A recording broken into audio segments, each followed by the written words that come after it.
ఏదైతే ఉందో లైఫ్ లో అది మీ మ్యారేజ్ ఏదైతే ఉందో అది విత్ ఇన్ 6 months లోనే అది ఫెయిల్ అయినప్పుడు పేరెంట్స్ గా వాళ్ళు ఎలా ఫీల్ అయ్యారు? వాళ్ళు అంటే వాళ్ళే చెప్పారా? అంటే మీరు వాళ్ళతోటి అది డిస్కస్ చేసినప్పుడు నేను ఇంకా వద్దనుకుంటున్నాను అన్నప్పుడు వాళ్ళు ఏం చెప్పారు? వాళ్ళు ఫస్ట్ వద్దనుకుంటున్నానని నేను చెప్పలేదు. చెప్పలేదు.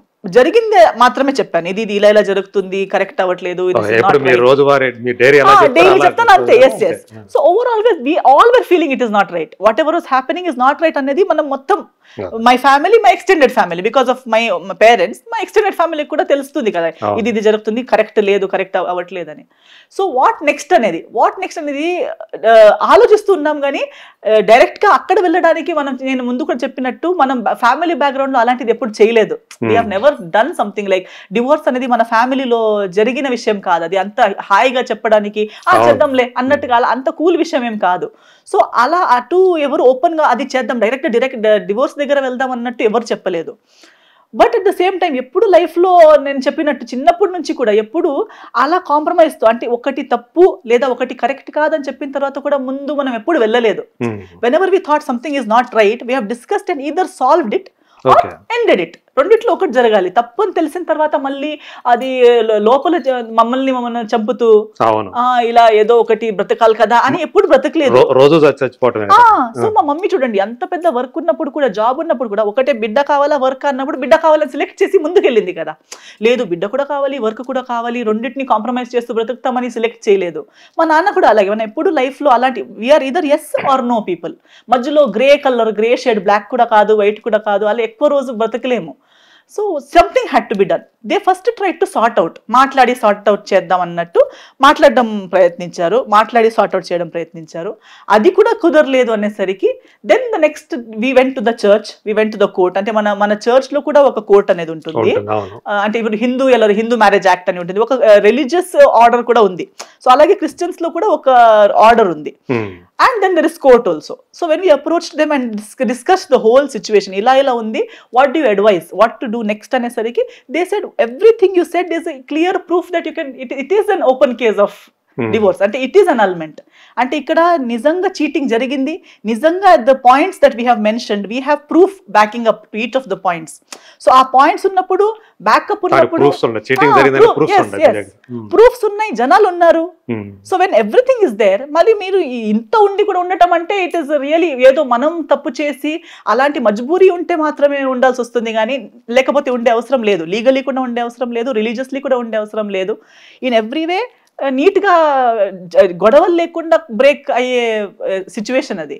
సో వాళ్ళందరూ ఒకటే కూతురు, మీరింత ప్రశాంతంగా ఉన్న ఫ్యామిలీ, మీకు ఇవన్నీ డ్రామాలు ఎందుకు కావాలి, అవసరమా, మీరు హ్యాపీగా ఉండేవాళ్ళు కదా.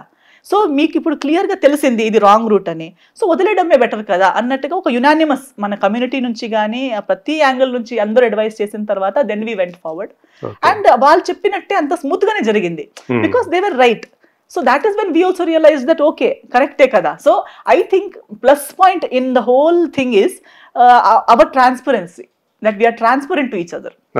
My parents to me to my parents. So నేను ఎప్పుడు నా ఏజ్ గ్రూప్ లో ఉన్న వాళ్ళకి కూడా కానీ అమ్మాయిలకి అందరికీ కానీ ఎప్పుడు చెప్తుంటాను, అమ్మాయిల మైండ్ లో ఉంటుంది అమ్మ నాన్నకి చెప్పాలా వద్దా, ఆ ఇంట్లో జరిగింది మన పుట్టింటికి చెప్పాలా వద్దా.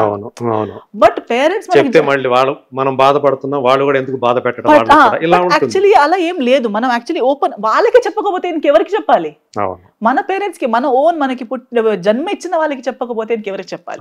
And at the end of the day దేవుడు తర్వాత ఎవరికైనా మనం ఆన్సర్ ఇవ్వాలని ఉంటే అది మన అమ్మ నాన్నే. అమ్మ నాన్నకి చెప్పలేనిది అనేది ఉండకూడదు. ఎందుకంటే అలా ఉంటే దాన్ని అడ్వాంటేజ్ గా తీసుకునే వాళ్ళు చాలా మంది ఉంటారు. ఆ గ్యాప్ ఉంది కదా మధ్యలో, ఏదో ఒక వేరే రీజన్ కోసం చెప్పలేని థింగ్స్ ని ఇంకొకరు వాళ్ళకి కావాల్సినట్టు వాడుకుంటారు. ఇప్పుడు తప్పు జరిగిన మనకి ఒక చోట అది మన పేరెంట్స్ కి తెలిసి ఉండాలి కదా. వాళ్ళప్పుడు మనకిన్న తెలివి ఉన్న వాళ్ళు, ఇప్పుడు నాకెంత ఏజ్ అయినా, నాకిన్న ఎక్కువ ఏజ్ వాళ్ళకి అయింది, నాకిన్న ఎక్కువ వాళ్ళు బ్రతికారు కాబట్టి వాళ్ళకి ఎక్స్పీరియన్స్ ఉంటుంది, ఇలాంటివన్నీ కూడా చూస్తుంటారు. సో వాళ్ళు ఒక రైట్ అడ్వైస్ ఇవ్వగలుగుతారు, రైట్ గైడెన్స్ ఇవ్వగలుగుతారు. అప్పుడు చూడండి లైఫ్ మళ్ళీ మన హ్యాండిల్ చేసే అంత స్ట్రెంగ్త్ మనకి వస్తుంది.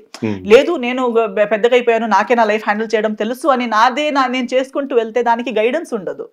సో నాకు ప్రొఫెషనలీ పర్సనలీ అన్నిటిలో నా పేరెంట్స్ ఎస్పెషలీ నా మదర్ మంచి సపోర్ట్ అండ్ అండర్స్టాండింగ్ ఉండడం వల్ల మమ్మల్ని కలిసి చూస్తే మీరు ఫ్రెండ్స్ అని అడుగుతారు, అందరూ అదే అడుగుతారు. మీరు ఇప్పుడు వింటుంటే మీరు చెప్తున్నది ఎంత ఉంటుంటే, సో మీ పేరెంట్స్ పర్టికులర్ మీ మదర్ మీకు అంత మంచి ఫ్రెండ్ అండ్ ఒక ఐ థింక్ నేను వెల్ విషర్ అండ్ నేను ఒక్క కూతురిని అయినా నాకు బ్రదర్స్ సిస్టర్స్ లేరు అనే ఫీలింగే రాలేదు. ఎందుకంటే అన్ని పంచుకోవడానికి మదర్ ఫాదర్ ఇద్దరు నాకు అలాగే పంచుకున్నారు కాబట్టి నేను ఎప్పుడు వాళ్ళతో షేర్ చేస్తూ ఎప్పుడు లోన్లీనెస్ నాకు చెప్పుకోవడానికి ఎవరు లేరే అనే ఫీలింగ్ తో ఎప్పుడు నేను గ్రో అవ్వలేదు. నాకు కంటిన్యూస్ కంపెనీ గైడెన్స్ ఇస్తూ నన్ను పెంచారు. ఓకే, సో ఆ పీరియడ్ వచ్చేసింది, ఇప్పుడు ఆ 4 years అయిపోయింది కదా. ఈ 4 years తర్వాత అంటే ఈ మామూలుగా అయితే ఎవరిదైనా ఒక ఫెయిల్డ్ రిలేషన్షిప్స్ ఉంటే గనక వాళ్ళు వెంటనే మళ్ళీ ఇంకో రిలేషన్షిప్ లోకి వెళ్ళిపోతారు, ఇంకొకరు ప్రేమలో పడిపోతారు. మరి ఎస్తరు అలాంటి ప్రేమలో పడిందా, పడలేదా ఇప్పుడు దాకా? లేదండి, యాక్చువల్లీ నేను అప్పుడు కూడా ఐ థింక్ నేను చిన్నప్పటి నుంచి నేను మీకు చెప్పాను కదా ఈ ఫీల్డ్ లోనే ఉండడం వల్ల అయి ఉండొచ్చు, లేదా నేను focused always brain is busy. అది నాకు మదర్ చాలా మంది చాలా సారి చెప్పేది. నాకు ఫ్రెండ్స్ సర్కిల్ కూడా తక్కువ, ఫ్రెండ్స్ అనేది లేరు నా చిన్నప్పటి నుంచి. సో అందరు అడిగితే ఏంటి అంటే మీరు అన్నట్టు మదరే అన్ని మదర్ లేకపోతే నా mind is busy, I'm singing, I'm dancing. And నేను అప్పుడు చిన్నప్పటి నుంచి క్లాసెస్ కి వెళ్ళేదాన్ని. So piano class, dance class, music class, నా టీచర్స్ వాళ్ళతో. సో నేను కలిసే నేను మాట్లాడే people are older then me, I'm talking to them, I'm learning from them. So ఆ మెచ్యూరిటీ అనేది అప్పటి నుంచి. సో నాకు నా ఏజ్ వాళ్ళతోనే కలిసి ఏదో ఒక పిచ్చిగా చేయమంటే నేను ఒప్పుకునేదాన్ని కాదు. వద్దు వాళ్ళు ఏదేదో చేస్తున్నారు నేను వెళ్ళను అని చెప్పేదాన్ని. మమ్మీతోనే కూర్చుంటాను, వాళ్ళు ఏదేదో చేస్తున్నారు మమ్మీ నేను వెళ్ళను అని. సో అప్పుడు నా మమ్మీ చెప్పేది ఇది ఎలా అయిపోయిందంటే రేస్ గుర్రం ఉంటుంది చూడు, దానికి రేస్కి వెళ్ళడమే పిచ్చిగా. మళ్ళీ ఆగు అటు వెళ్ళు ఆ ఆవులతో ఆటలాడంటే నాకు వద్దు మమ్మీ, వాళ్ళతో పడదు నాకు. సో కోడ్లకి కూడా చూడు, కోడ్లు కూడా గొడవ, అది కాక్ ఫైట్ లో వెళ్ళే కోడ్లకి ఆ ఫ్రెండ్షిప్ అవ్వదు. సో అలా అవుతాయేమో నువ్వు, అలాగే అవుతున్నట్టు కనిపిస్తున్నాయి నాకు అని చెప్పేదాన్ని. కానీ అలా లేదు. బట్ ఐ థింక్ నేను ప్రీవియస్లీ కూడా నేను చెప్పినట్టు ఆ marriage also was not because of a relationship. I'm yes are no person. ఒకరు నా లైఫ్ లోకి వచ్చారు. లవ్ అంటే నాకేదో ఇలా చేతులు పట్టుకొని ఎక్కడో కాఫీ తాగి నేను తిరగడానికి వెళ్ళాడు అంత టైం, పేషెన్స్, మైండ్ సెట్ నాకు లేదు. అలా చేయాలని ఉంటుంది కానీ దానికి ఒక వేవ్ లెంత్ కనెక్ట్ అవ్వాలి.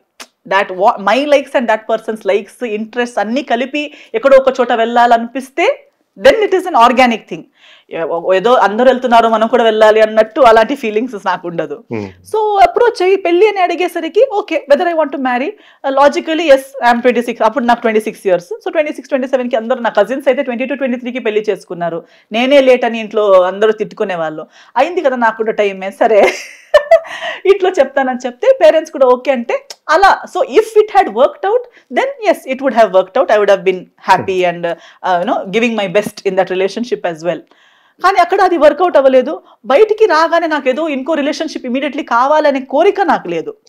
It has to happen how, ఏదో ముందుటివాడు కూడా నాకు రిలేషన్షిప్ కావాలని నా దగ్గరకు వచ్చి, నేను కూడా రిలేషన్షిప్ కావాలని అక్కడికి వెళ్ళి, అప్పుడు ఇంకొకటి నేను నోటీస్ చేసిన దాంట్లో ఏంటంటే నా సర్కిల్లోనే when we go with that intention into a situation we pretend. ఇప్పుడు ముందుటి వాడు కూడా నన్ను ఇంప్రెస్ చేయాలనే ఏదో ఒకటి చేస్తుంటాడు, ఈ అమ్మాయి నాకు పడాలి అన్నట్టుగానే ప్రయత్నిస్తుంటాడు. అండ్ అప్పుడు అది 4 years రిలేషన్షిప్ అయినా 10 years రిలేషన్షిప్ అయినా నటిస్తుంటారు. అది కావాలని నటించడం కాదు, ఇంటెన్షన్ మంచిదే, నాకే మోసం చేయాలని ఇంట్రెస్ట్. దే డోంట్ నన్ను కలవడానికి వచ్చేటప్పుడు నీట్ గా డ్రెస్ అయి వస్తారు, వాళ్ళ బెస్ట్ కాస్ట్యూమ్, ఏదో మంచి ప్లేస్ కి తీసుకెళ్లిపోతారు, మంచిదే మాట్లాడతారు, నాతో ఎప్పుడు గొడవ పడరు, ఖర్చు పెడతారు, ఎప్పుడు గొడవ పడరు, వాళ్ళ ఇంట్లో అంతా బాగుంది అంటారు. సో వాళ్ళు యాక్చువల్లీ నాతో హైడ్ చేయాలని కాకపోయినా ఆ ఓపెన్నెస్ రాదు. Because every time you're coming meeting me 2 hours, 24 hours లో 2 hours నాతో కలవడానికి వచ్చేటప్పుడు బెస్ట్ బిహేవియర్లోనే మీరు ఉంటారు, నేను కూడా ఉంటాను. నేను కూడా వెళ్ళేటప్పుడు నా ఎంత బ్యాడ్ మూడ్ ఉన్నా ఇప్పుడు తనకి కలవడానికి వెళ్తున్నాను అనే ఒక ఫీలింగ్తో నేను కూడా మంచిగా రెడీ అయిపోయి మంచి డ్రెస్ వేసుకొని మంచి మూడ్లో వెళ్ళి ఏమో లేదు, ఎంత బ్యాడ్ కాల్స్ వచ్చినా ఏం లేదు, not so important. So I will be nice to that person because నా మైండ్ సెట్ లో ఐఎమ్ ట్రైయింగ్. అలాంటి ఎక్స్పీరియన్స్ అది నాకు అవ్వలేదు, ఇప్పుడు అవ్వలేదు. కాలేజ్ టైంలో నేను చూసేదాన్ని, ఓకే నాకు చాలా మంది అప్రోచ్ అయ్యేవారు, కానీ అది నచ్చదు. నాకు ఏమవుతుంది తెలుసా, నాకు తెలిసిపోతుంది, ఇంటెన్షన్ తెలిసిపోతుంది. I know that he's trying to impress me, and అది నాకు ఆఫ్ అయిపోతుంది. ఇంప్రెస్ అవ్వదు నాకు, ఇన్ఫాక్ట్ అది ఆపోజిట్ అయిపోతుంది, నాకు బ్యాడ్ ఇంప్రెషన్ వచ్చేస్తుంది. అరే he's trying too much, and వాళ్ళు ఎంత ఎక్కువ ట్రై చేస్తారో నాకు అంత ఇంట్రెస్ట్ తగ్గిపోతుంది. సో నాకు ట్రై చేయడం అనేది నాకు నచ్చదు.